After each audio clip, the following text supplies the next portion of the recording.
Hello everyone.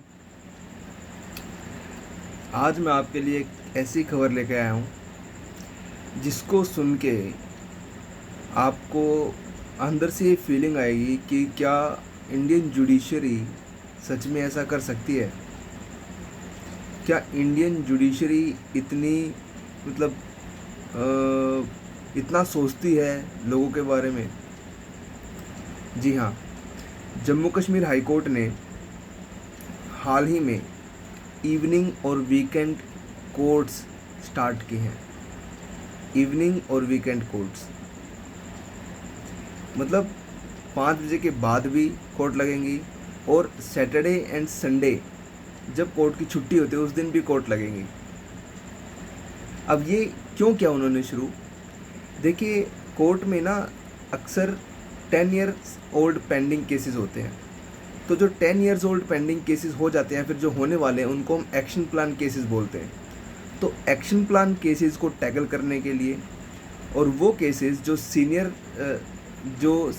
Citizens के द्वारा दायर किए गए हैं, फिर जिनमें वो पार्टी हैं या फिर वुमेन के जो केसेस हैं या फिर कोई और वुलनरेबल ग्रुप्स हैं, मतलब जो अफेक्टेड ग्रुप्स हैं, जो पीड़ित और शोषित वर्ग है हमारे इस समाज का, उनके केसेस, उनको जल्दी उनकी पेंडेंसी को ख़त्म करने के लिए, उन केसेस को जल्दी डिसाइड करने के लिए जम्मू कश्मीर हाई कोर्ट ने ये फ़ैसला लिया है। अब ये कैसे होगा? चीफ जस्टिस ने ये कहा है कि ये 2 फेज़ में होगा, मतलब एक्शन प्लान के लास्ट के 2 phases, 4th phase and 5th phase. 4th phase में क्या होगा?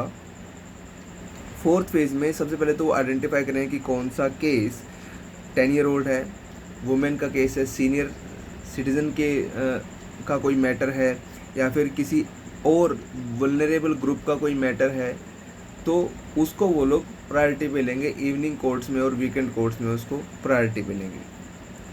अब ये सब जो हमारे मतलब जम्मू कश्मीर हाई कोर्ट के ऑनरेबल सीजे हैं मिस्टर पल्ली, उन्होंने ज़ोर देते हुए ये कहा है कि हमारा जो मेन उद्देश्य है वो जुडिशल एफिशिएंसी को स्ट्रेंथन करना है, मतलब और मजबूत करना है। जुडिशल एफिशिएंसी को और मजबूत करना है और उस जुडिशल एफिशिएंसी में हमें पब्लिक ट्रस्ट को और मजबूत करना है। ठीक है, मतलब आजकल हमें बहुत कुछ सुनने को मिलता है कि लोगों का जुडिशरी पर भरोसा नहीं है और लोग ये कहते हैं कि इतने लंबे केसेस चलते हैं, कोर्ट्स में इतनी पेंडेंसी है, क्या न्याय होगा, मतलब ऐसी ऐसी बातें हमें सुनने को मिलती है। लेकिन सीजे ने, ऑनरेबल सीजे ने ये कहा है कि हम जुडिशल एफिशिएंसी पर लोगों का ट्रस्ट और मजबूत करना चाहते हैं, इसलिए हमने ये फ़ैसला लिया है। उन्होंने साफ साफ बिल्कुल एक्सप्रेसली ये कहा है कि justice delayed is justice denied, कि अगर लोगों को टाइम पर जस्टिस ही नहीं मिलेगा, इसका मतलब उनको जस्टिस मिला ही नहीं। क्या हो गया, किसी को अगर 10-11 साल बाद, 20 साल बाद अगर किसी को न्याय मिला तो न्याय क्या मिला? कुछ भी नहीं। तो उन्होंने ये कहा है कि justice delayed is justice denied. ये जो एक्शन प्लान के केसेस हैं, ये हमारे मतलब ये जो एक्शन प्लान है, जो इस साल का एक्शन प्लान है 4th फेज़ और 5th फेज़, ये जम्मू कश्मीर हाई कोर्ट की एक कमिटमेंट को रिफ्लेक्ट करता है। कौन सी कमिटमेंट? जम्मू कश्मीर और लद्दाख के सिटीजन्स को टाइमली और एक्सेसिबल जस्टिस प्रोवाइड करवाना। इस कमिटमेंट को मतलब हाई कोर्ट का जहाँ भी जुरिडिक्शन है, उस जुरिडिक्शन में लोगों को टाइमली और एक्सेसिबल जस्टिस, एक्सेसिबल मीन्स कि लोगों को आसानी से जस्टिस मिल रहा है, लोग कोर्ट तक बहुत आसानी से पहुंच पा रहे हैं। पहले क्या होता था, सुबह जाओ कोर्ट में और 10 से 5 बजे के बीच में जाओ कोर्ट में तो आपका काम हो जाएगा। लेकिन अब इवनिंग कोर्ट्स लगने के बाद या फिर शनिवार और एतवार को भी अब कोर्ट लगेंगी, तो लोगों के लिए जस्टिस और ज़्यादा एक्सेसिबल हो जाएगा। It's a very good move, बहुत अच्छा मूव है। और ये नहीं है कि ये जो वीकेंड और इवनिंग जो सेशंस है कोर्ट्स के, ये सिर्फ हाई कोर्ट में लागू होंगे। ये जम्मू कश्मीर और लद्दाख के जितने भी डिस्ट्रिक्ट कोर्ट्स हैं, सभी डिस्ट्रिक्ट कोर्ट्स में लागू होंगे। सबसे कमाल की बात तो ये है। तो एक बहुत अच्छी खबर है कि पूरे जम्मू कश्मीर में और लद्दाख में जितने भी पेंडिंग केसेस हैं वो सब बहुत जल्दी निपटने वाले हैं, वो सब डिसाइड होने वाले हैं। फैसला कुछ भी हो सकता है, लेकिन कोर्ट जो है, हाई कोर्ट का मन है, वो कमिटेड है लोगों को टाइमली जस्टिस प्रोवाइड करने के लिए। तो जम्मू कश्मीर और लद्दाख के लोगों को बहुत बहुत शुभकामनाएं। अब आगे बात करते हैं कि जो 4th फेज़ का जो केस मैनेजमेंट सिस्टम होगा वो डिजिटल डैशबोर्ड के द्वारा और भी मजबूत किया जाएगा। मतलब जो वेबसाइट्स हैं, ई कोर्ट वेबसाइट है, फिर कोर्ट की जो वेबसाइट है, वो भी इसी दौरान लगातार काम करेंगे। वो लोग भी उसको भी और ज़्यादा टाइमली अपडेट किया जाएगा, उसको भी और ज़्यादा स्ट्रेंथन किया जाएगा, ठीक है। और हर मंथ उसके रिव्यूज़ लिए जाएंगे कि इस मंथ में कैसी परफॉर्मेंस रही, इस मंथ में कैसी परफॉर्मेंस रही, ठीक है।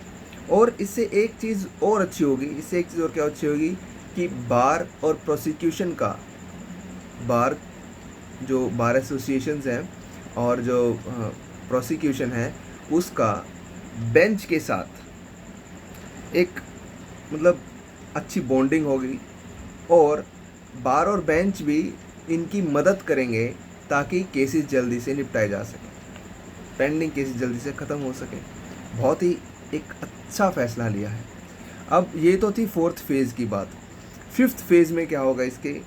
5th फेज़ में जो पहले मैटर्स हो चुके हैं, मतलब जो पिछले फेजेस में जिनको फ़ायदा मिल चुका है, उनको, मतलब जो पहले फेजेस में मुश्किलें आई और जैसे हुआ उसको और ज़्यादा इनोवेटिव करने के आइडियाज़ निकालना है 5th फेज़ में, ताकि इससे जुडिशल एफिशिएंसी इम्प्रूव हो सके,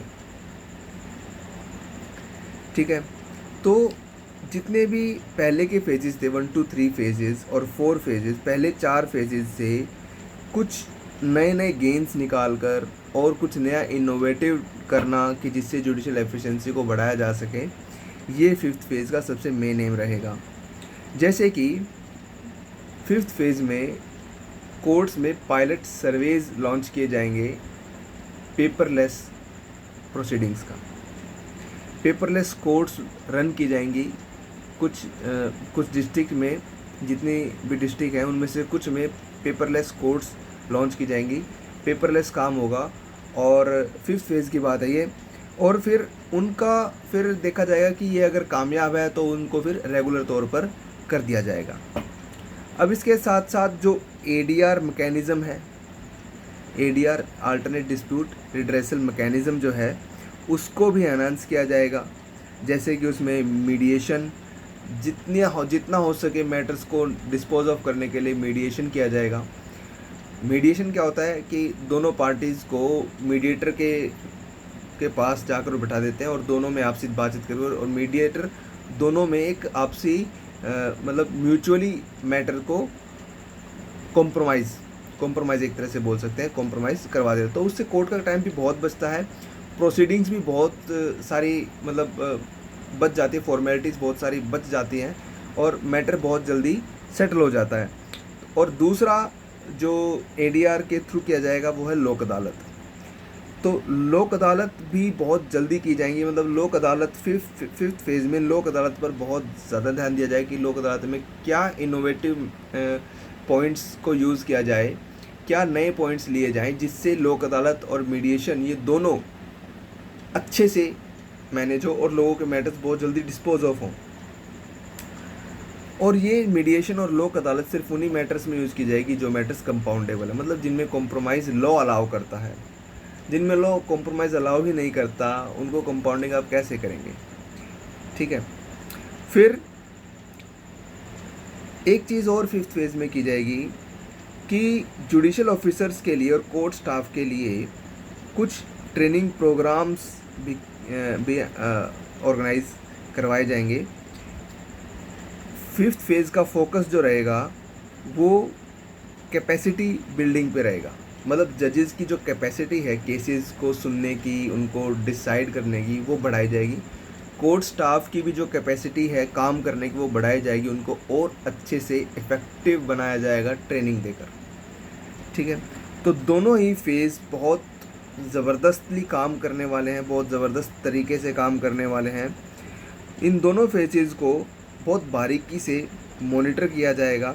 एक एरियर्स कमेटी बनाई गई है जम्मू कश्मीर हाई कोर्ट के द्वारा, जो मंथली रिपोर्ट लेगी सभी डिस्ट्रिक्ट एंड सेशन जजेस की। जितने भी डिस्ट्रिक्ट एंड सेशन जजेस है सभी से वो हर महीने रिपोर्ट मांगे कि आपके यहाँ पर इस महीने कितने डिस्पोज ऑफ हुए, वीकेंड कोर्ट्स में कितने हुए और इवनिंग कोर्ट्स में कितने हुए। ठीक है, बार का आपके साथ कैसा कंपैटिबिलिटी है और प्रोसिक्यूशन की कैसी कंपैटिबिलिटी है। ठीक है, और फिर जो क्वांटिफिएबल मैट्रिक्स है उसके बेस पर प्रोग्रेस को इवैल्यूएट किया जाएगा।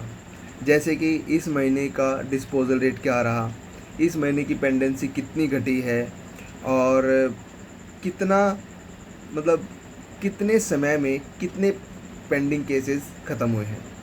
ये सब देखकर इसकी जो प्रोग्रेस है वो इवैल्यूएट की जाएगी। इस प्रोग्राम की जो प्रोग्रेस है वो इवैल्यूएट की जाएगी। तो मुझे तो ये सिस्टम बहुत ही अच्छा लगा। आप ज़रूर बताना कि आपको ये कैसा लगा और आपका इस बारे में क्या कहना है, वो भी कमेंट सेक्शन में बताना। और इसमें क्या ऐड होना चाहिए था, क्या कमी रह गई, वो भी आप कमेंट सेक्शन में आप ज़रूर बताना।